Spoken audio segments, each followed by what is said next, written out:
ದೇವರ ಸನ್ನಿಧಾನಕ್ಕೆ ಬಂದು ನಾವು ಯಾವಾಗಲೂ ಕೂಡ ಆರಾಧಿಸುವಾಗ ದೇವರು ಮಹಿಮೆನ ಹೊಂದೋನಾಗಿದ್ದಾನೆ. ಹಲ್ಲೆಲೂಯಾ. ದೇವರು ಬಯಸುವಂಥದ್ದು ಮೆಚ್ಚುಗೆಯಾದಂತಹ ಒಂದು ಆರಾಧನೆಯಾಗಿದೆ. ದೇವರನ್ನ ಸ್ತುತಿಸಿ ಹೊಗಳಿ ಕೊಂಡಾಡುವಾಗ, ದೇವರು ತನ್ನ ಕೃಪೆಯ ಹಸ್ತದಿಂದ ನಮ್ಮನ್ನ ಬಲಪಡಿಸುವಾಗ ಯಾವಾಗಲೂ ಕೂಡ ನಾವು ದೇವರನ್ನ ಸ್ತುತಿಸಬೇಕೆಂಬುದನ್ನು ದೇವರು ಬಯಸುವನಾಗಿದೆ. ಕಾರಣ ದೇವರು ಆತನು ಆರಾಧನೆಯನ್ನ ಇಷ್ಟಪಡುವವನಾಗಿದ್ದಾನೆ. ಹಲ್ಲೆಲೂಯಾ. ದೇವರನ್ನ ಮೆಚ್ಚಿಸುವಂಥದ್ದು, ದೇವರು ಆತನನ್ನ ಘನಪಡಿಸುವಂಥದ್ದು ಆರಾಧನೆಯನ್ನು ನಾವು ಮಾಡುವಾಗ ದೇವರ ಹೃದಯ ಸಂತೋಷಗೊಳ್ಳುತ್ತದೆ ಎಂಬುದನ್ನು ನಾವು ಗಮನಿಸುವಂತಾಗಿದೆ. ಯೋಹಾನನ ಸುವಾರ್ತೆ 14ನೇ ಅಧ್ಯಾಯ 6ನೇ ವಚನವನ್ನ ನಾವು ಗಮನಿಸೋಣ. ಯೋಹಾನನ ಬರೆದ ಸುವಾರ್ತೆ 14ನೇ ಅಧ್ಯಾಯ 6ನೇ ವಚನ ಓದಿ. ಯೇಸು ಅವನಿಗೆ ನಾನೇ ಮಾರ್ಗವು ಸತ್ಯವೂ ಜೀವವೂ ಆಗಿದ್ದೇನೆ, ನನ್ನ ಮೂಲಕವಾಗಿ ಹೊರತು ಯಾರೂ ತಂದೆಯ ಬಳಿಗೆ ಬರುವುದಿಲ್ಲ. ಹಲ್ಲೆಲೂಯಾ. ಯೇಸು ಕ್ರಿಸ್ತನು ಈ ಭೂಲೋಕದಲ್ಲಿ ಇದ್ದಾಗ ಆತನು ಹೇಳಿದಂತಹ ಅನೇಕ ಮಾತುಗಳಲ್ಲಿ ಈ ಒಂದು ಮಾತನ್ನು ಗಮನಿಸುವಂತಾಗಿದ್ದೇವೆ. ನಾನೇ ಮಾರ್ಗವು ಸತ್ಯವೂ ಜೀವವೂ ಆಗಿದ್ದೇನೆ, ನನ್ನ ಹೊರತು ಯಾರೂ ತಂದೆ ಬಳಿಗೆ ಬರಲಾರರು. ಹಲ್ಲೆಲೂಯಾ. ಇವತ್ತು ನಾವು ಲೋಕದಲ್ಲಿ ಗಮನಿಸುವಂತಾಗಿದೆ, ನಾನು ಎಂಬುದನ್ನ ಅನೇಕರು ಉಪಯೋಗಿಸುವಂತರಾಗಿದ್ದಾರೆ. ಇಲ್ಲಿ ಯೇಸು ಕ್ರಿಸ್ತ ಹೇಳುವಂತಹ ಮಾತು ನಾನೇ ಎಂಬುದಾಗಿ ಒತ್ತಿ ಆತನು ಹೇಳುವುದನ್ನು ನಾವಿಲ್ಲಿ ಗಮನಿಸುವಂತರಾಯಿತು. ಇವತ್ತು ಯೇಸು ಆತನು ಪರಲೋಕಕ್ಕೆ ಆತನು ಏನೇ ಹೋದನು, ಈ ಲೋಕದಲ್ಲಿ ಆತನು ಬದುಕಿದ್ದಾಗ 3.5 ವರ್ಷಗಳ ಕಾಲ ಆತನು ಸೇವೆಯನ್ನ ಮಾಡಿ ಆತನು ದೇವರ ಸನ್ನಿಧಾನಕ್ಕೆ ಎತ್ತಲ್ಪಟ್ಟಾಗ ಯೇಸು ಹೇಳಿದಂತಹ ಒಂದು ಮಾತಿರುತ್ತದೆ, ನಾನು ತಿರುಗಿ ಬರುತ್ತೇನೆ, ನಿಮ್ಮನ್ನು ಕರೆದುಕೊಂಡು ಹೋಗುತ್ತೇನೆ. ಈ ಲೋಕದಲ್ಲಿ ಯೇಸು ಇದ್ದಾಗ ಆತನು ಹೇಳಿದಂತಹ ಈ ಒಂದು ಮಾತುಗಳನ್ನು ಗಮನಿಸಬೇಕಾದ್ರೆ ಆತನೇ ಮಾರ್ಗವು ಸತ್ಯವೂ ಜೀವವೂ ಆಗಿದ್ದಾನೆ. ಒಂದು ಊರಿಗೆ ನಾವು ಹೋಗಬೇಕಾದ್ರೆ ನಾನಾ ವಿಧವಾದಂತಹ ಮಾರ್ಗಗಳಿದೆ. ನಾವು ಬಸ್ಸಲ್ಲಿ ಹೋಗ್ಬೋದು, ಟ್ರೈನಲ್ಲಿ ಹೋಗ್ಬೋದು, ಗಾಡಿಗಳಲ್ಲಿ ಹೋಗ್ಬೋದು, ನಾನಾ ವಿಧವಾದಂತಹ ಮಾರ್ಗಗಳಿದೆ. ಆದರೆ ಪರಲೋಕಕ್ಕೆ ಹೋಗಬೇಕೆಂಬುದನ್ನು ನಾವು ಬಯಸುವಾಗ ಇರುವಂತದ್ದು ಒಂದು ಮಾರ್ಗ, ಒಂದೇ ಮಾರ್ಗ, ಅದು ಯೇಸುವಿನ ಮಾರ್ಗ ಎಂಬುದನ್ನು ಗಮನಿಸ್ತೇವೆ. ಹಲ್ಲೆಲೂಯಾ. ಇವತ್ತು ನಾವು ಯೇಸುವನ್ನ ಹಿಂಬಾಲಿಸುತ್ತಾ ಇದ್ದೇವೆ. ಯೇಸು ಈ ಭೂಲೋಕದಲ್ಲಿದ್ದಾಗ ಅನೇಕರನ್ನ ಕರೆದು ಯೇಸು ಹೇಳಿದ್ರು, ನನ್ನನ್ನ ಹಿಂಬಾಲಿಸು. ಅಲ್ಲಿ ನಾವು ಗಮನಿಸ್ತೇವೆ, ಯೇಸು ಯಾರಿಗೆ ಹಿಂಬಾಲಿಸು ಎಂಬುದಾಗಿ ಹೇಳಿದನು, ಅವರಿದ್ದಂತ ಸ್ಥಳವನ್ನ, ಜನರನ್ನ ಬಿಟ್ಟು ಯೇಸುವನ್ನ ಹಿಂಬಾಲಿಸಿರುವುದನ್ನು ಗಮನಿಸ್ತೇವೆ. ಯಾಕೆ? ಆತನ ಮಾತಿನಲ್ಲಿ ಅಧಿಕಾರ ಇದೆ, ಆತನ ಮಾತಿನಲ್ಲಿ ಶಕ್ತಿ ಇದೆ, ಆತನ ಮಾತಿನಲ್ಲಿ ಏನೋ ಒಂದು ವ್ಯತ್ಯಾಸವಿದೆ, ಆತನ ಮಾತಿನಲ್ಲಿ ಸತ್ಯವಿದೆ ಎಂಬುದನ್ನ ನಾವಿಲ್ಲಿ ಗಮನಿಸುವಂತಾಗಿದೆ. ಪ್ರಿಯರೇ, ಯೇಸುವಿನ ಮಾತು ಅಧಿಕಾರದಿಂದ ಇದ್ದಂತಹ ಒಂದು ಮಾತಾಗಿತ್ತು. ಯೇಸು ಅದನ್ನು ಕರೆಯುವಾಗ ಯೇಸುವನ್ನ ಹಿಂಬಾಲಿಸಿದರು ಎಂಬುದನ್ನು ನಾವಿಲ್ಲಿ ಗಮನಿಸುವಂತಾಗಿದೆ. 3 ವಿಷಯಗಳನ್ನು ಇವತ್ತು ನಾವು ಗಮನಿಸಲು, ಒಂದು ಮಾರ್ಗ, ಸತ್ಯ, ಜೀವವಾಗಿದೆ ಎಂಬುದನ್ನು ಇಲ್ಲಿ ಗಮನಿಸುವಂತಾಗಿದೆ. ಹಾಗಾದರೆ ಮೊಟ್ಟ ಮೊದಲಾಗಿ ಯೇಸು ಹೇಳಿದಂತಹ ಮಾತು ನಾನೇ ಮಾರ್ಗ. ಆದ್ರೆ ಯೇಸುವಿನ ಮಾರ್ಗಗಳು ಎಂಥವಾಗಿದೆ? ಕೀರ್ತನೆ 77:13ನೇ ವಚನವನ್ನು ಓದಿಕೊಳ್ಳೋಣ. ಕೀರ್ತನೆ 77:13ನೇ ವಚನವನ್ನ ಓದಿಕೊಳ್ಳೋಣ. ಓದಿಬೇಗ. ದೇವರೇ ನಿನ್ನ ಮಾರ್ಗವು ಪರಿಶುದ್ಧವಾದದ್ದು, ನಮ್ಮ ದೇವರಂತೆ ಮಹತ್ವವುಳ್ಳ ದೇವರು ಯಾರು? ಹಲ್ಲೆಲೂಯಾ. ಇಲ್ಲಿ ಗಮನಿಸ್ತೇವೆ, ಯೇಸು ಆತನು ಹೇಳಿದಂತಹ ಮಾತು ನಾನೇ ಮಾರ್ಗವಾಗಿದೆ. ಹಾಗೆ ಆತನ ಮಾರ್ಗ ಎಂತದಾಗಿದೆ? ಪರಿಶುದ್ಧವಾದಂತಹ ಮಾರ್ಗ. ಪರಿಶುದ್ಧವಾದಂತಹ ಮಾರ್ಗ. ಈ ಲೋಕದಲ್ಲಿ 2 ಮಾರ್ಗಗಳನ್ನು ನೋಡ್ತೇವೆ, ಒಂದು ಪರಿಶುದ್ಧವಾದ ಮಾರ್ಗ, ಇನ್ನೊಂದು ಕೆಟ್ಟ ಮಾರ್ಗ. ಇದು ಮನುಷ್ಯನ ಕೆಟ್ಟ ಮಾರ್ಗದಲ್ಲಿ ನಡೆಯುವನಾಗಿದ್ದಾನೆ, ಮನುಷ್ಯನ ಕೆಟ್ಟದನ್ನ ಬಯಸುವನಾಗಿದ್ದಾನೆ, ಕೆಟ್ಟತನದಲ್ಲಿ ಜೀವಿಸಬೇಕೆಂಬುದಾಗಿ ಬಯಸುವನಾಗಿದ್ದಾನೆ, ಪಾಪದಲ್ಲಿ ಜೀವಿಸಬೇಕೆಂಬುದಾಗಿ ಬಯಸುವನಾಗಿದ್ದಾನೆ, ದೇವರ ಭಯದಲ್ಲಿ ಜೀವಿಸಬೇಕೆಂಬುದನ್ನು ಬಯಸುತ್ತಾನೆ. ನಾನು ಹೋಗುತ್ತಿರುವಂತಹ ಮಾರ್ಗವೇ ಸರಿಯಾದಂತಹ ಮಾರ್ಗ ಎಂಬುದಾಗಿ ಅನೇಕರು ಈ ಲೋಕದಲ್ಲಿ ಜೀವಿಸುವುದನ್ನು ಗಮನಿಸುವಂತರಾಗಿದ್ದೇವೆ. ಆದರೆ ಯೇಸು ಹೇಳುತ್ತಿರುವಂತಹ ಮಾತು ನಾನೇ ಮಾರ್ಗ ಎಂಬುದಾಗಿ ಹೇಳುವಾಗ ಆತನ ಮಾರ್ಗ ಪರಿಶುದ್ಧವಾದಂತಹ ಮಾರ್ಗ. ದೇವರ ವಾಕ್ಯ ಹೇಳ್ತದೆ, ಆತನು ಪರಿಶುದ್ಧನಾಗಿರುವುದರಿಂದ ನೀವು ಪರಿಶುದ್ಧರಾಗಿರಿ. ಇವತ್ತು ವಿಶ್ವಾಸಿಗಳೇ, ದೇವರ ಮಕ್ಕಳೇ, ಇವತ್ತು ದೇವರು ಬಯಸುವುದು ನಮ್ಮಲ್ಲಿ ಪರಿಶುದ್ಧತೆಯಾಗಿದೆ. ಮನುಷ್ಯನಿಗೆ ಸರಳವಾಗಿ ತೋರುವ ಒಂದು ದಾರಿ ಇಟ್ಟದ ಕಟ್ಟ ಕಡೆಗೆ ಮರಣ ಮಾರ್ಗವೇ. ಈ ಲೋಕದ ಕೆಟ್ಟ ಮಾರ್ಗ ಅದು ನಮಗೆ ನಾಶನಕ್ಕೆ ನರಕಕ್ಕೆ ಕೊಂಡೊಯ್ಯುವಂಥದ್ದಾಗಿದೆ. ಆದರೆ ನಾವು ಈ ಕೆಟ್ಟತನವನ್ನು ಬಿಟ್ಟು ದೇವರ ಮಾರ್ಗವನ್ನು ಅನುಸರಿಸಬೇಕೆಂಬುದನ್ನ ದೇವರು ಬಯಸುವ ಮಾರ್ಗ ಪರಿಶುದ್ಧವಾದಂತಹ ಮಾರ್ಗ. ಇದು ನಮ್ಮ ಕೈಯಲ್ಲಿ ಏನಿದೆ? ಪರಿಶುದ್ಧ ಗ್ರಂಥ ಇದೆ, ಸತ್ಯ ವೇದ ಇದೆ. ಇಲ್ಲಿ ಬಯಲ್ಪಟ್ಟಂತಹ ಎಲ್ಲಾ ಮಾತುಗಳು ಏನಾಗಿದೆ? ಪರಿಶುದ್ಧವಾದದ್ದು. ನಾವು ಗಮನಿಸ್ತೇವಿದು ದೈವ ಪ್ರೇರಿತವಾದದ್ದು, ಪರಿಶುದ್ಧಾತ್ಮನ ಪ್ರೇರೇಪಣೆಯಿಂದ ಬರೆಯಲ್ಪಟ್ಟಂತಹ ಮಾತುಗಳು ಇದಾಗಿದೆ ಎಂಬುದನ್ನ ಇಲ್ಲಿ ನಾವು ಗಮನಿಸುವಂತಾಗಿದೆ. ಪ್ರಿಯರೇ, ಇವತ್ತು ನಾನು ನಡೆಯಬೇಕು, ಯೇಸುವನ್ನ ಹಿಂಬಾಲಿಸಬೇಕು, ಯೇಸುವಿನ ಹಾದಿಯನ್ನು ಹೋಗಬೇಕೆಂಬುದಾದರೆ ನಾನು ಎಲ್ಲ ಕೆಟ್ಟತನವನ್ನು ಬಿಟ್ಟು, ಈ ಲೋಕದಲ್ಲಿರುವಂತಹ ಎಲ್ಲ ಲೌಕಿಕ ಸಂಬಂಧಪಟ್ಟಂತಹ ಕಾರ್ಯಗಳನ್ನು ಬಿಟ್ಟು ನಾನು ಪರಿಶುದ್ಧವಾದ ಮಾರ್ಗ ನಡಿಬೇಕು. ಅದು ಆತನ ವಾಕ್ಯದ ಮೂಲಕವಾಗಿ ನಾನು ನಡೆಯಲಿಕ್ಕೆ ಸಾಧ್ಯ. ಹಲ್ಲೆಲೂಯಾ. ಇವತ್ತು ಲೋಕದಲ್ಲಿ ಪ್ರಿಯರೇ ನಮ್ಮನ್ನ ಸೆಳೆಯುವಂಥದ್ದು ಕೆಟ್ಟ ಮಾರ್ಗವಾಗಿದೆ. ಅನೇಕರು ನಾವು ನೋಡುತ್ತೇವೆ, ಒಳ್ಳೆತನವನ್ನ ಬಿಟ್ಟು ಕೆಟ್ಟತನಕ್ಕೆ ಹೋಗುತ್ತಾರೆ. ಒಳ್ಳೆತನದಲ್ಲಿ ಇದ್ದು ಪರಿಶುದ್ಧತೆಯಿದ್ದು ಕಷ್ಟಗಳನ್ನು ಅನುಭವಿಸಿ, ನಷ್ಟಗಳನ್ನು ಅನುಭವಿಸಿ, ಹೋರಾಟವನ್ನು ಎದುರಿಸಿ, ಶೋಧನೆಗಳನ್ನು ಎದುರಿಸಿ ಸಾಕಾಯ್ತು ನನಗೆ, ದೇವರನ್ನ ಹಿಂಬಾಲಿಸಿ ನಾನು ಈ ಲೋಕದಲ್ಲಿ ಪಟ್ಟಂತಹ ಕಷ್ಟಗಳು ನನಗೆ ಸಾಕು, ನಾನು ಕೆಟ್ಟತನಕ್ಕೆ ಹೋಗ್ತೇನೆ, ಸುಲಭವಾದ ದಾರಿಗೆ ಹೋಗ್ತೇನೆ, ನನ್ನ ದೃಷ್ಟಿಗೆ ಸರಳವಾಗಿರುವಂತಹ ದಾರಿಗೆ ಹೋಗ್ತೇನೆ. ಆ ದೇವರ ವಾಕ್ಯ ಹೇಳ್ತದೆ, ಪಾಪವು ಕೊಡುವ ಸಂಬಳ ಮರಣ ಎಂಬುದಾಗಿ. ಪ್ರಿಯರೇ, ಈ ಮನುಷ್ಯನು ಕಣ್ಣಿಗೆ ಕಂಡದನ್ನ ಆತನು ಯಥೇಚ್ಛವಾಗಿ ಆತನು ಮಾಡಲಿಕ್ಕೆ ಹೋಗುವಾಗ ಒಂದು ದಿನ ಬರ್ತದೆ ಪ್ರಿಯರೇ, ನ್ಯಾಯ ತೀರ್ಪು ಎಂಬುದಾಗಿ ಬರಬೇಕಾದ್ರೆ ಪ್ರತಿ ಮನುಷ್ಯನು ದೇವರ ಮುಂದೆ ನಿಲ್ಲಬೇಕಾಗಿದೆ. ಇದಕ್ಕಾಗಿ ದೇವರ ವಾಕ್ಯ ಹೇಳುತ್ತದೆ, ನೀನು ಪರಿಶುದ್ಧನಾಗಿ ಜೀವಿಸು, ದೇವರ ವಾಕ್ಯವನ್ನು ಅನುಸರಿಸಬೇಕು, ನಾನು ವಿಶ್ವಾಸಿಯಾಗಬೇಕು, ದೇವರ ಮಗನಾಗಬೇಕು, ಮಗಳಾಗಬೇಕು, ದೇವರ ವಾಕ್ಯ ಜೀವಿಸಬೇಕೆಂಬುದನ್ನ ನಾನು ಬಯಸುತ್ತಾರೆ. ದೇವರಿಗೆ ಹೇಳುವಂತ ಮಾತು, ನೀನು ಪರಿಶುದ್ಧನಾಗಿ ಜೀವಿಸು. ಹಾಗಾದ್ರೆ ಪರಿಶುದ್ಧತೆ ಅಂದ್ರೆ ಏನು? ಎಲ್ಲ ಕೆಟ್ಟತನವನ್ನ ಬಿಟ್ಟು ಪರಿಶುದ್ಧನಾಗಿ, ಅಂದ್ರೆ ಶುದ್ಧವಾದಂತಹ ಮನಸ್ಸನ್ನ ನನ್ನ ಆಲೋಚನೆಗಳಲ್ಲಿ, ನನ್ನ ಮಾತುಗಳಲ್ಲಿ, ನನ್ನ ನಡತೆಗಳಲ್ಲಿ, ನನ್ನ ಗುಣಗಳಲ್ಲಿ, ನನ್ನ ಲಕ್ಷಣಗಳಲ್ಲಿ ಪ್ರತಿಯೊಂದರಲ್ಲೂ ಕೂಡ ನಾನು ಪರಿಶುದ್ಧನಾಗಿ ಕಾಣಬೇಕು. ಯೇಸು ಈ ಲೋಕಕ್ಕೆ ಬಂದನು. ಯೇಸು ಲೋಕಕ್ಕೆ ಬರಬೇಕಾದ್ರೆ ದೇವರ ವಾಕ್ಯ ಹೇಳಿದ್ರೆ, ಆ ಒಂದು ಮರಿಯಳು ಪರಿಶುದ್ಧಾತ್ಮನಿಂದ ಗರ್ಭವನ್ನು ಧರಿಸಿದಳು ಎಂಬುದಾಗಿ. ಹಲ್ಲೆಲೂಯಾ. ಕೆಟ್ಟತನ ಅನ್ನುವುದು ಇರಲಿಲ್ಲ, ಪಾಪ ಅನ್ನುವುದು ಇರಲಿಲ್ಲ. ಪರಿಶುದ್ಧತೆಯಿಂದ, ಪವಿತ್ರಾತ್ಮನಿಂದ ಗರ್ಭವನ್ನು ಧರಿಸಿದಾಗ ಆ ಗರ್ಭದಲ್ಲಿದ್ದ ಮಗು ಪರಿಶುದ್ಧನಾಗಿದ್ದನು. ಹಲ್ಲೆಲೂಯಾ. ಯೇಸು ಈ ಲೋಕದಲ್ಲಿ ಜೀವಿಸಿದಂತಹ ಎಲ್ಲಾ ದಿವಸಗಳು ಆತನು ಪರಿಶುದ್ಧನಾಗಿ ಜೀವಿಸಿದನು. ಪ್ರಿಯರೇ, ಈ ಲೋಕದಲ್ಲಿ ನಮಗೆ ಕೆಟ್ಟತನ, ಶೋಧನೆ, ಪಾಪ, ವಂಚನೆ ಇವೆಲ್ಲ ನಮ್ಮನ್ನು ಹತ್ತಿಕೊಳ್ಳಲಿಕ್ಕೆ ಬಯಸುತ್ತವೆ. ಪಾಪ ಅನ್ನೋದು ಏನ್ ಮಾಡುತ್ತಂತೆ? ಹತ್ತಿಕೊಳ್ಳುತ್ತದೆ. ಆದ್ರೆ ದೇವರನ್ನು ಹಿಂಬಾಲಿಸಬೇಕಾದ್ರೆ ಇವೆಲ್ಲವನ್ನ ನಾವು ಬಿಡಬೇಕು. ಯಾವುದು? ಲೋಕಕ್ಕೆ ಸಂಬಂಧಪಟ್ಟಂತ ಕಾರ್ಯವನ್ನು ಬಿಟ್ಟು ಪರಿಶುದ್ಧತೆಯನ್ನು ಜೀವಿಸುವಾಗ ದೇವರ ವಾಕ್ಯ ಹೇಳ್ತದೆ, ನಿರ್ಮಲ ಚಿತ್ತರು ಧನ್ಯರು, ಅವರು ದೇವರನ್ನು ಕಾಣುತ್ತಾರೆ. ಪ್ರಿಯ, ನನ್ನ ಮನಸ್ಸು ಶುದ್ಧವಾಗಿದ್ದರೆ ನಾನು ದೇವರ ಸ್ವರವನ್ನು ಕೇಳ್ತೇನೆ. ನನ್ನ ಮನಸ್ಸು ಶುದ್ಧವಾಗಿದ್ದರೆ ನಾನು ದರ್ಶನಗಳನ್ನು ಕಾಣ್ತೇನೆ. ನನ್ನ ಮನಸ್ಸು ಪರಿಶುದ್ಧವಾಗಿದ್ದರೆ ಕನಸುಗಳನ್ನು ಕಾಣ್ತೇನೆ. ನಾನು ಪರಿಶುದ್ಧನಾಗಿ ಜೀವಿಸಿದರೆ ದೇವರು ತನ್ನ ಮಾರ್ಗವನ್ನು ನಡೆಸುತ್ತಾರೆ. ಕಾರಣ ಪರಿಶುದ್ಧತೆ ಎಲ್ಲಿದೆಯೋ ಅಲ್ಲಿ ದೇವರಿದ್ದಾನೆ. ಹಲ್ಲೆಲೂಯಾ. ಇದು ಪರಿಶುದ್ಧತೆಗೆ ನಾವು ಪ್ರಾಮುಖ್ಯತೆಯನ್ನು ಕೊಡಬೇಕು. ಪ್ರಿಯ, ನಾನು ಒಬ್ಬ ವಿಶ್ವಾಸಿ ಎಂಬುದಾಗಿ ಹೇಳಿಕೊಡುವಾಗ ಈ ವಾಕ್ಯವನ್ನು ಓದಬೇಕಾದ್ರೆ ನಾನು ದಿನ ದಿನ ನಾನೇನಾಗಬೇಕು? ಪರಿಶುದ್ಧನಾಗಿ ಮಾರ್ಪಡಬೇಕೆಂಬುದಾಗಿ. ಆತನ ಮಾರ್ಗದಲ್ಲಿ ಕೆಟ್ಟತನ ಇಲ್ಲ, ಮೋಸ ಇಲ್ಲ, ವಂಚನೆ ಇಲ್ಲ, ಲೋಕಕ್ಕೆ ಸಂಬಂಧಪಟ್ಟಂತ ಯಾವ ಕಾರ್ಯಗಳಿಲ್ಲ, ತಾತ್ಕಾಲಿಕವಾದಂತಹ ಸಂಗತಿಗಳಿಲ್ಲ. ಯಾವಾಗಲೂ ಕೂಡ ನಿತ್ಯ ನಿತ್ಯ ನಿತ್ಯವಾಗಿರುತ್ತದು. ಪರಲೋಕಕ್ಕೆ ಸಂಬಂಧಪಟ್ಟ ಕಾರ್ಯಗಳು ಅದು ಪರಿಶುದ್ಧವಾಗಿರುವಂಥದ್ದು. ಹಲ್ಲೆಲೂಯಾ. ಪ್ರಿಯರೇ, ದೇವರ ವಾಕ್ಯವನ್ನು ಗಮನಿಸುತ್ತೇವೆ, ಆತನ ಮಾರ್ಗಗಳು ಪರಿಶುದ್ಧವಾಗಿದೆ. ಹಾಗಾದ್ರೆ ಎರಡನೇದಾಗಿ ಏನಾಗಿದೆ? ಕೀರ್ತನೆ 18:30 ವಚನ ಓದೋಣ.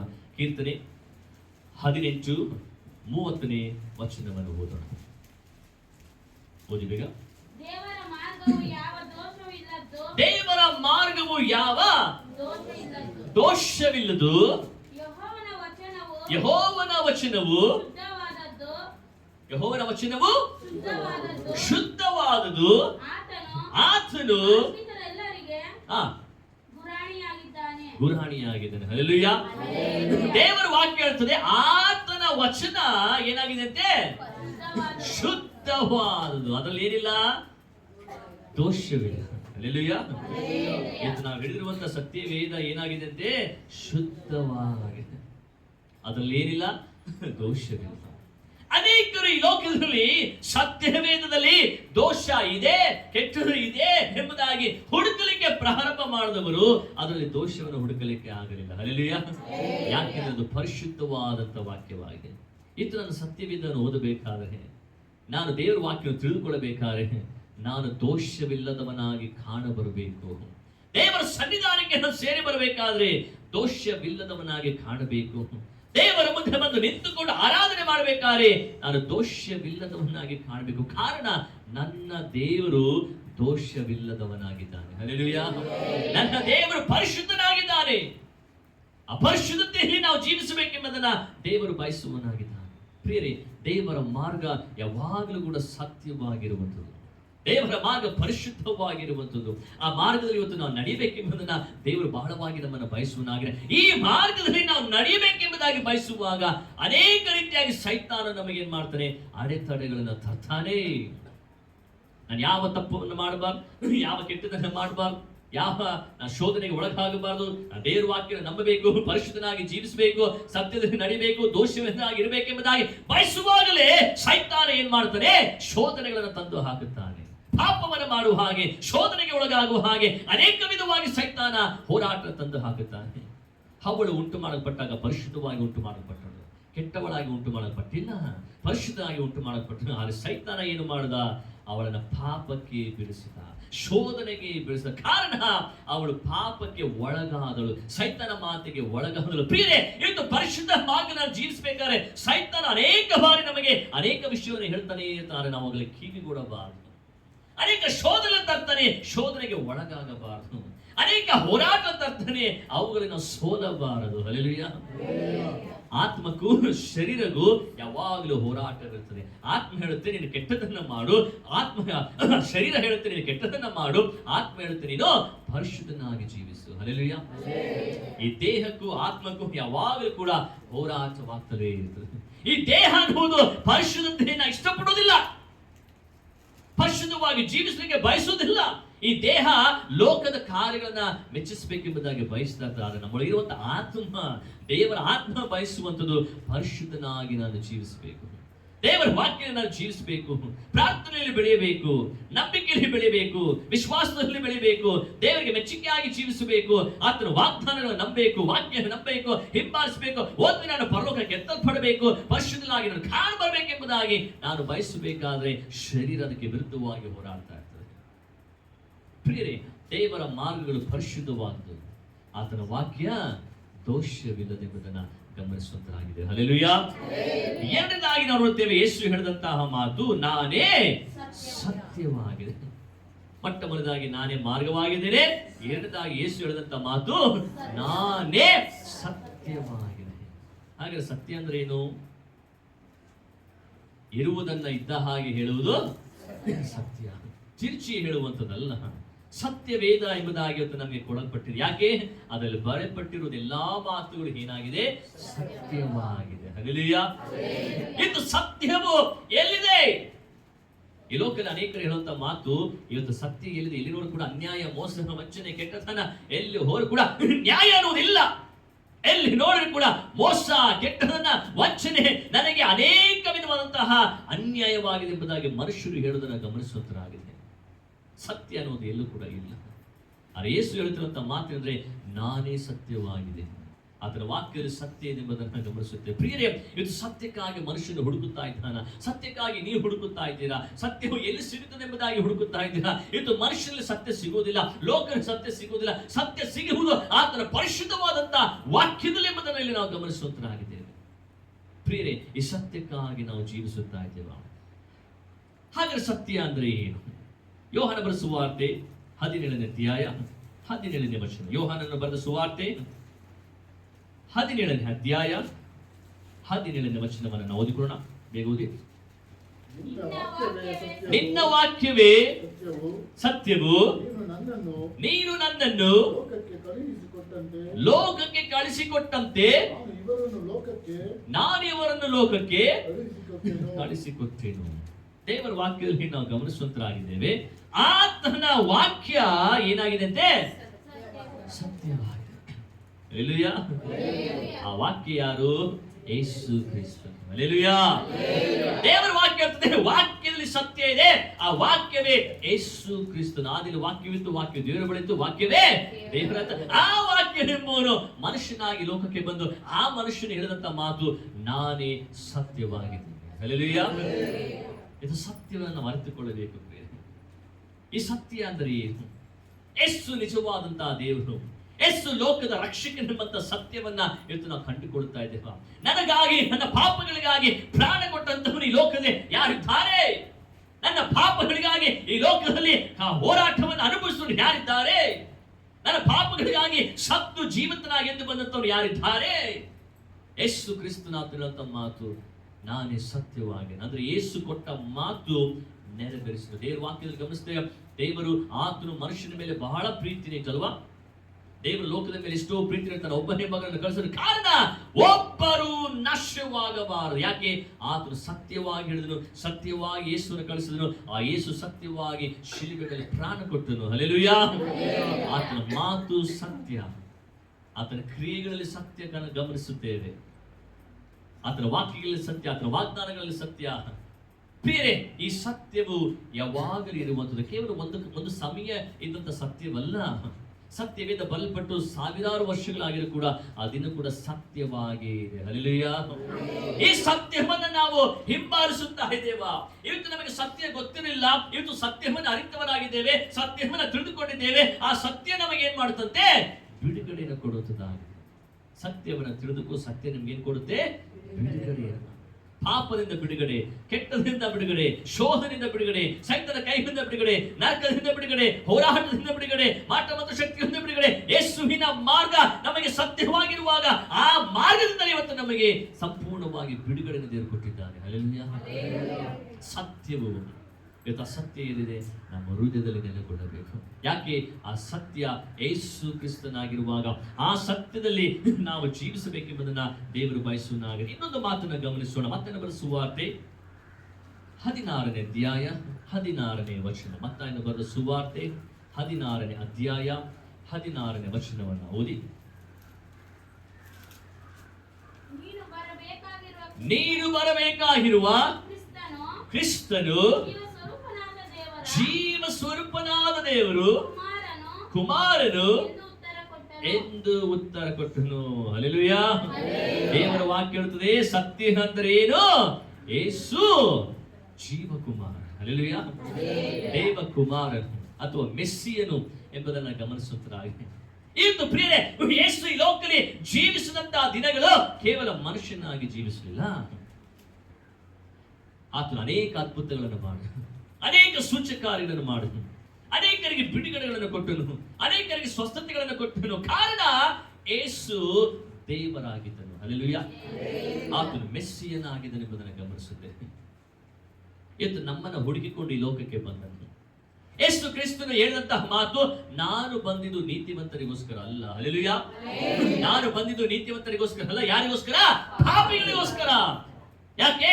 ಆ ಸತ್ಯವನ್ನ ಪ್ರಕಟ ಮಾಡುವುದಕ್ಕಾಗಿ. ಆ ಸತ್ಯವೇ ಯೇಸು ಕ್ರಿಸ್ತನಾಗಿದೆ. ಪ್ರಿಯರೇ, ಇವತ್ತು ಆ ಸತ್ಯದಲ್ಲಿ ನಾವು ಜೀವಿಸಬೇಕೆಂಬುದನ್ನ ದೇವರು ಬಯಸುತ್ತಾನೆ. ಇವತ್ತು ನಾವು ಸತ್ಯವನ್ನು ತಿಳಿದುಕೊಂಡು ಕೊನೆಯ ಉಸಿರು ಇರುವವರೆಗೂ ಕೂಡ, ಮರಣವನ್ನ ಅನುಭವಿಸುವವರೆಗೂ ಕೂಡ, ಈ ಲೋಕವನ್ನು ಅಗಲಿ ಹೋಗುವವರೆಗೂ ಕೂಡ ಸತ್ಯವನ್ನ ಹಿಡಿದುಕೊಂಡು ನಾವು ಜೀವಿಸುವರಾಗಿರಬೇಕು. ಹಲ್ಲೆಲೂಯಾ.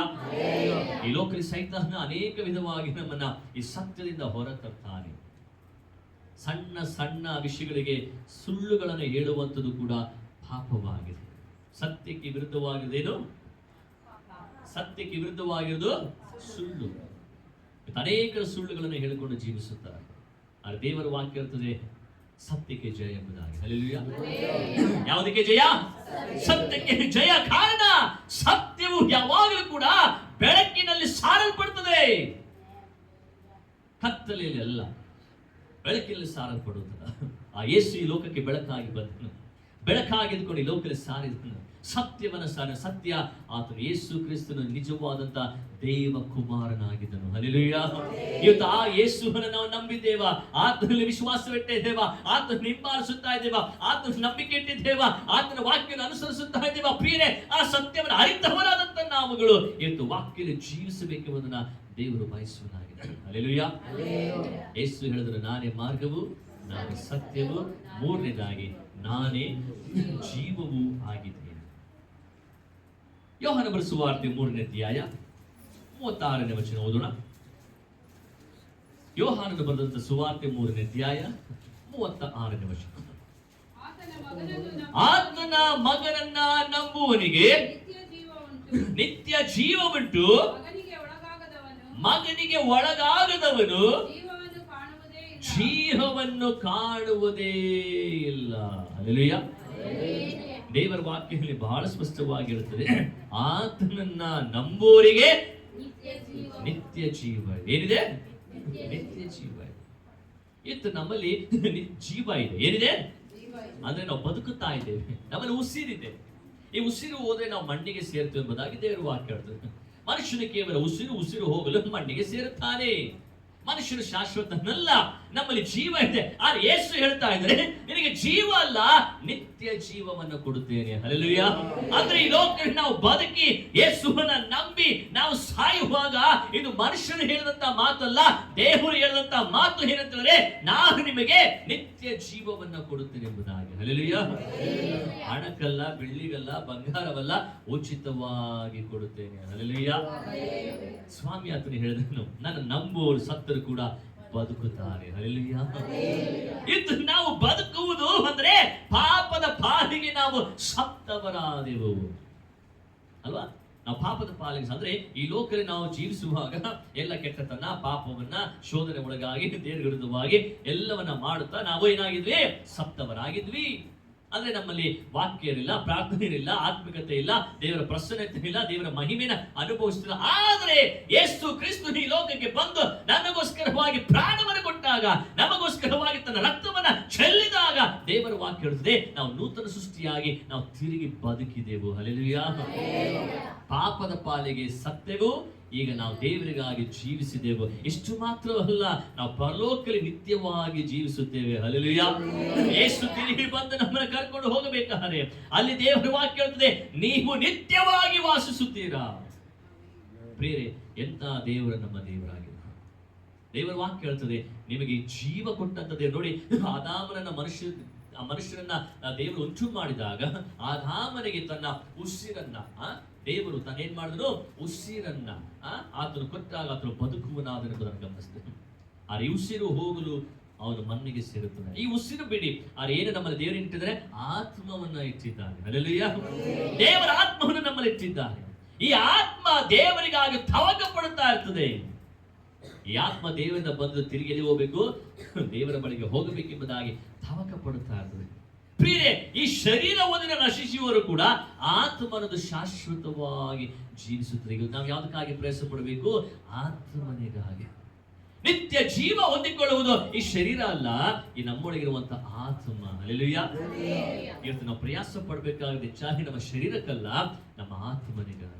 ದೇವರ ವಾಕ್ಯವನ್ನು ಓದುತ್ತಾ, ದೇವರಲ್ಲಿ ಪ್ರಾರ್ಥನೆಯಲ್ಲಿ ನಾವು ಬೆಳೀತಾ, ಆತ್ಮಿಕದಲ್ಲಿ ನಾವು ಬೆಳೀತಾ, ಸತ್ಯದಲ್ಲಿ ನಾವು ಬೆಳೀತಾ ನಾವು ನಿಂತುಕೊಳ್ಳುವಾಗ ನಮ್ಮ ಆತ್ಮನಿಗೆ ಬಲವನ್ನು ದೇವರು ಕೊಡುವನಾಗಿದ್ದಾನೆ. ಪ್ರಿಯರೇ, ದೇವರ ವಾಕ್ಯಗಳ ಪ್ರಕಾರವಾಗಿ ನಾವು ನಿತ್ಯ ಜೀವವನ್ನ ಹೊಂದಿಕೊಳ್ಳುವಂತರಾಗಿದ್ದೇವೆ. ಇನ್ನೊಂದು ವಚನವನ್ನ ಓದಿಕೊಳ್ಳೋಣ. ಯೋಹಾನ ಬರೆದ ಸುವಾರ್ತೆ 7ನೇ ಅಧ್ಯಾಯ 38ನೇ ವಚನ. ಯೋಹಾನ ಬರೆದ ಸುವಾರ್ತೆ 7ನೇ ಅಧ್ಯಾಯ 38ನೇ ವಚನ. ನನ್ನನ್ನು ನಂಬಿದವನ ಹೊಟ್ಟೆಯೊಳಗಿಂದ ಶಾಸ್ತ್ರದಲ್ಲಿ ಹೇಳಿರುವ ಪ್ರಕಾರ ಜೀವಕರವಾದ ನೀರಿನ ಹೊಳ್ಳೆಗಳು ಏನಾಗ್ತವೆ? ಹರಿಯುವ. ಹಲ್ಲೆಲೂಯಾ. ದೇವರ ವಾಕ್ಯ ಹೇಳ್ತದೆ, ಜೀವಕರವಾದಂಥದ್ದು ನಮ್ಮೊಳಗೆ ಏನಿದೆ? ಜೀವಕರವಾದನ್ನ ದೇವರಿಟ್ಟಿದ್ದಾನೆ. ಹಲ್ಲೆಲೂಯಾ.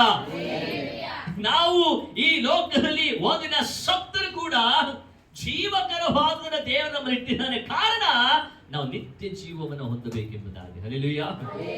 ಇದಕ್ಕಾಗಿ ನಾವು ಪ್ರಯಾಸ ಪಡ್ತಾ ಇದ್ದೇವೆ. ಇವತ್ತು ನಮಗೆ ನಿತ್ಯ ಜೀವ ಬೇಕೆಂಬುದಾಗಿ ಹೇಳುವುದಾದ್ರೆ ನಾವು ಯೇಸುವಿನಲ್ಲಿ ನಂಬಿಕೆ ಇಟ್ಟು ಆತನನ್ನ ಹಿಂಬಾಲಿಸಬೇಕು. ದೇವರ ವಾಕ್ಯಗಳಲ್ಲಿ ನಾವು ವಿಶ್ವಾಸವಿಡಬೇಕು. ಯೇಸು ಹೇಳಿದನು, ನನ್ನನ್ನು ನಂಬು, ನಂಬಿದರೆ ನೀನು ಸತ್ತರೂ ಬದುಕುತ್ತಿ ಎಂಬುದಾಗಿ. ಆ ಮಾತು ಯೇಸು ಕ್ರಿಸ್ತನ ಅಂದ್ರೆ ಹೇಳಿದಂತ ಮಾತಿನ ಅರ್ಥ ಏನಂತ ಹೇಳಿದ್ರೆ, ನಾವು ನಿತ್ಯ ಜೀವವನ್ನ ಹೊಂದಿಕೊಳ್ಳುತ್ತೇವೆ. ಹಲ್ಲೆಲೂಯಾ. ಈ ಲೋಕದ ಅನೇಕರು ಸತ್ರು, ಯೇಸು ಪ್ರಾರ್ಥನೆ ಮಾಡಿದನು, ತಿರುಗಿ ಬದುಕಿದನು, ಆಮೇಲೆ ಏನಾದ್ರು ತಿರುಗಿ ಏನಾದ್ರು ಸತ್ರು. ಯಾಕೆ? ಮನುಷ್ಯನ ಒಂದು ದಿನ ಮುಟ್ಟುತ್ತಾನೆ, ಒಂದು ದಿನ ಸಾಯ್ತಾನೆ ಎಂಬುದು ಇದು ದೇವರ ನಿಯಮವಾಗಿದೆ. ಆದರೆ ಆತ್ಮ ಸಂಬಂಧವಾಗಿ ದೇವರು ಹೇಳುತ್ತಾ ಮಾತು, ನೀನು ಸತ್ತರೂ ಕೂಡ ನೀನೇನ್ ಮಾಡ್ತೀಯ? ತಿರುಗಿ ಬದುಕುವನಾಗತ್ತೀಯ. ಹಲ್ಲೆಲೂಯಾ. ಆತ್ಮ ಸಂಬಂಧವಾಗಿ ಆ ಯೇಸು ಕ್ರಿಸ್ತನು ಮಧ್ಯಾಕಾಶಕ್ಕೆ ಬರಲಿಕ್ಕಿದ್ದ ದೇವರಂತ ಮಾತಿನ ಪ್ರಕಾರವಾಗಿ, ಈಗೋ ನಾನು ತಿರುಗಿ ಬರ್ತೇನೆ, ನಿಮ್ಮನ್ನು ಕರ್ಕೊಂಡು ಹೋಗ್ತೇನೆ ಎಂಬುದಾಗಿ ಯೇಸುವಿನಂತ ಮಾತಿಗೆ ವಿಶ್ವಾಸಿಗಳಂತ ನಾವೆಲ್ಲರೂ ಕೂಡ ಯೇಸುವಿನ ಬರೋಣಕ್ಕಾಗಿ ನಾವು ಕಾಯ್ತಾ ಇದ್ದೇವೆ. ಮಾರನಾಥ ಮಾರನಾಥ ಮಾರನಾಥ, ಯೇಸುವೆ ನೀನು ಬೇಗನೆ ಬಾ ಎಂಬುದಾಗಿ ನಾವು ಪ್ರಾರ್ಥನೆ ಮಾಡ್ತಿರುವಾಗ ಯೇಸು ಖಂಡಿತವಾಗಿ ಒಂದಿನ ಮಧ್ಯಾಕಾಶಕ್ಕೆ ಬರುತ್ತಾನೆ. ಆ ತೆರೆದ ಪ್ರಕಾರವಾಗಿ ಆತನೇ ಮಾರ್ಗವು ಸತ್ಯವೂ ಜೀವ ಆಗಿರುವಾಗ ಆ ಯೇಸು ನಮಗೆ ಕೊಟ್ಟಂತ ಮಾತಿನ ಪ್ರಕಾರವಾಗಿ ನಮ್ಮನ್ನ ಪರಲೋಕಕ್ಕೆ ಕರ್ಕೊಂಡು ಹೋಗುತ್ತಾನೆ. ಹಲ್ಲೆಲೂಯಾ. ಈ ಲೋಕದ ಕಾರ್ಯಗಳು, ಈ ಲೋಕದಲ್ಲಿರುವಂತಹ ಪಾಪಗಳು, ಈ ಲೋಕದಲ್ಲಿರುವಂತಹ ಜಂಜಾಟಗಳು, ಈ ಲೋಕದಲ್ಲಿರುವಂತಹ ಶೋಧನೆಗಳಿಗೆ ನಾವು ಒಳಗಾಗದೆ ದೇವರ ವಾಕ್ಯದಲ್ಲಿ ನಾವು ಸ್ಥಿರವಾಗಿ ನಿಲ್ಲಬೇಕೆಂಬುದನ್ನ ದೇವರು ಬಯಸುತ್ತಾನೆ. ಪ್ರಿಯರೇ, ಪ್ರತಿದಿನ ದೇವರೊಟ್ಟಿಗೆ ವಾಕ್ಯದಲ್ಲಿ ಪ್ರಾರ್ಥನೆಯಲ್ಲಿ ಬೆಳೆಯುವಾಗ ಆ ಮನುಷ್ಯನು ಎಂದು ಕೂಡ ಪಾಪದಲ್ಲಿ ಶೋಧನೆಯಲ್ಲಿ ಬೀಳೋದಿಲ್ಲ. ಹಲ್ಲೆಲೂಯಾ. ಎಂತ ಶೋಧನೆಗಳು ಬರ್ತವೆ, ಎಂತ ಪಾಪಗಳು ಬರ್ತವೆ, ಆದರೆ ನನ್ನೊಳಗಿರುವಂತಹ ವಾಕ್ಯ, ನನ್ನೊಳಗಿರುವಂತಹ ಯೇಸು ನನ್ನನ್ನು ಕಾಪಾಡುವವನಾಗಿದ್ದಾನೆ. ಹಲ್ಲೆಲೂಯಾ. ಪ್ರಿಯರೇ, ಯೇಸು ನಮಗೆ ಕೊಟ್ಟಿನ ಮಾತಿನ ಪ್ರಕಾರವಾಗಿ ಯಾವಾಗಲೂ ಏನಂತೆ, ಯಾವಾಗಲೂ ನಾನು ನಿಮ್ಮೊಂದಿಗೆ ಇದ್ದೇನೆ. ನಮ್ಮ ಕಣ್ಣುಗಳನ್ನು ಮುಚ್ಚಿಕೊಳ್ಳೋಣ ಪ್ರಿಯರೇ. ದೇವರ ವಾಕ್ಯದ ಪ್ರಕಾರವಾಗಿ ಯೇಸು ನಮಗೆ ಆತನು ಹೇಳಿದಂತಹ ಮಾತು, ತನ್ನ ವಾಕ್ಯ ಹೇಳುವಂತಹ ಮಾತು, ನಾನೇ ಮಾರ್ಗ ಸತ್ಯ ಜೀವ. ಇದು ನಾನು ತಂದೆ ಬಳಿಗೆ ಹೋಗಬೇಕು, ಯೇಸುವಿನ ಬಳಿಗೆ ನಾನು ಹೋಗಬೇಕು ಎಂಬುದನ್ನ ನಾನು ಬಯಸುವುದಾದ್ರೆ ಯೇಸು ಕ್ರಿಸ್ತನು ಆತನು ಮಾರ್ಗವಾಗಿದ್ದಾನೆ. ಆತನು ಹೇಳಿದಂತಹ ಮಾತುಗಳು ಸತ್ಯವಾಗಿದೆ. ದೇವರ ವಾಕ್ಯವನ್ನ ನಂಬಬೇಕೆಂಬುದನ್ನು ಗಮನಿಸುತ್ತಾರೆ. ಯೇಸು ಕ್ರಿಸ್ತನು ಆತನು ಜೀವವಾಗಿದ್ದಾನೆ. ಅಷ್ಟು ಮಾತ್ರ ಅಲ್ಲ, ನಿತ್ಯ ಜೀವವನ್ನು ಕೊಡುವಂತಹ ದೇವರು ಆತನಾಗಿದ್ದಾನೆ. ನಿಮ್ಮ ಮನಸ್ಸುಗಳನ್ನು ದೇವರಿಗೆ ಒಪ್ಪಿಸಿಕೊಡಿ ಪ್ರಿಯರೇ. ಕಣ್ಣುಗಳನ್ನು ಮುಚ್ಚಿರುವಂತಹ ನಿಮ್ಮನ್ನ ದೇವರು ನೋಡುವವನಾಗಿದ್ದಾನೆ. ನಿಮ್ಮ ಕಷ್ಟಗಳು, ನಿಮ್ಮ ಹೋರಾಟಗಳು, ನಿಮ್ಮ ಕಣ್ಣೀರು, ನಿಮ್ಮ ವೇದನೆ ಯೇಸು ನೋಡುವವನಾಗಿದ್ದಾನೆ. ನಿಮ್ಮ ಪ್ರಾರ್ಥನೆಯನ್ನ ಕೇಳುವವನು ದೇವರಾಗಿದ್ದಾನೆ. ಪ್ರಿಯರೇ, ಸಮರ್ಪಣೆ ಮಾಡಿಕೊಳ್ಳಿ, ಕರ್ತನಿಗಾಗಿ ಜೀವಿಸಿರಿ, ಕರ್ತನಿಗಾಗಿ ನೀವು ನಿಲ್ಲುವವರಾಗಿರಿ, ಸತ್ಯಕ್ಕಾಗಿ ಜೀವಿಸಿರಿ. ಹೋಗುತ್ತಿರುವಂತಹ ಮಾರ್ಗ ಸರಿಯಾಗಿದೆಯಾ? ಹೋಗುತ್ತಿರುವಂತಹ ಮಾರ್ಗ ಪರಿಶುದ್ಧವಾಗಿದೆಯಾ? ಹೋಗುತ್ತಿರುವಂತಹ ಮಾರ್ಗದಲ್ಲಿ ಯಾವ ದೋಷವಿಲ್ಲವಾ? ಪರೀಕ್ಷೆ ಮಾಡಿಕೊಳ್ಳಿರಿ ಪ್ರಿಯರೇ. ಇವತ್ತು ನಾವು ಸತ್ಯದಲ್ಲಿ ನಾವು ಜೀವಿಸುತ್ತಾ ಇದ್ದೇವೆ. ಆ ಯೇಸು ಕ್ರಿಸ್ತನು ಸತ್ಯ, ವಾಕ್ಯ ಸತ್ಯ. ಆ ಸತ್ಯ ಏನಂದ್ರೆ ಯೇಸು ಕ್ರಿಸ್ತನು ದೇವ ಕುಮಾರನಾಗಿದ್ದಾನೆ. ಇವತ್ತು ನನ್ನ ಬಾಯಿಂದ ನಾನು ಅರಿಕೆ ಮಾಡಬೇಕು, ಯೇಸು ಮೆಸ್ಸಿಯನಾಗಿದ್ದಾನೆ, ದೇವ ಕುಮಾರನಾಗಿದ್ದಾನೆ ಎಂಬುದಾಗಿ. ಯೇಸು ಕ್ರಿಸ್ತನು ಹೇಳಿದ ಪ್ರಕಾರವಾಗಿ ನಾನೇ ಜೀವವಾಗಿದ್ದೇನೆ. ಪ್ರಿಯರೇ, ಇವತ್ತು ಯೇಸು ಕ್ರಿಸ್ತನು ಆತನು ನಿತ್ಯ ಜೀವವನ್ನು ಕೊಡುನಾಗಿದೆ. ಜೀವಕರವಾದಂಥದ್ದನ್ನ ದೇವರು ನಮ್ಮೊಳಗೆ ಇಚ್ಛಿದ್ದಾನೆ. ಪ್ರಿಯರೇ, ಕಣ್ಣಿಗೆ ಕಾಣುವಂತ ಆಕರ್ಷಕವಾಗಿರುವಂತಹ ಈ ಲೋಕದ ಪಾಪಕ್ಕೆ ನಾನು ಬೀಳದೆ, ಕಣ್ಣಿನ ಆಶೆ, ಶರೀರಾಶೆ, ಬದುಕು ಬಾಳಿನ ಡಬ್ಬ ಇವುಗಳಿಗೆ ನಾನು ಒಳಗಾಗದೆ ಪರಿಶುದ್ಧನಾಗಿರುವಂತಹ ದೇವರಿಗಾಗಿ ನಾನು ಜೀವಿಸಬೇಕೆಂಬುದಾಗಿ ನಮ್ಮನ್ನು ಸಮರ್ಪಣೆ ಮಾಡಿಕೊಳ್ಳೋಣ. ಪರಿಶುದ್ಧನಾದ ದೇವರೇ, ಕರ್ತನೆಯಪ್ಪ, ನಿನ್ನ ನಾಮಕ್ಕೆ ಸ್ತೋತ್ರವುಂಟಾಗಲಿ. ನಿನ್ನ ಕೃಪೆಗಾಗಿ ನಾನು ಬೇಡಿಕೊಳ್ಳುತ್ತೇನೆ ರಾಜ. ನಿನ್ನ ವಾಕ್ಯವನ್ನು ಕೇಳಲಿಕ್ಕೆ ನೀನು ಕೊಟ್ಟಂತ ಈ ಕೃಪೆಗಾಗಿ ಸ್ತೋತ್ರ.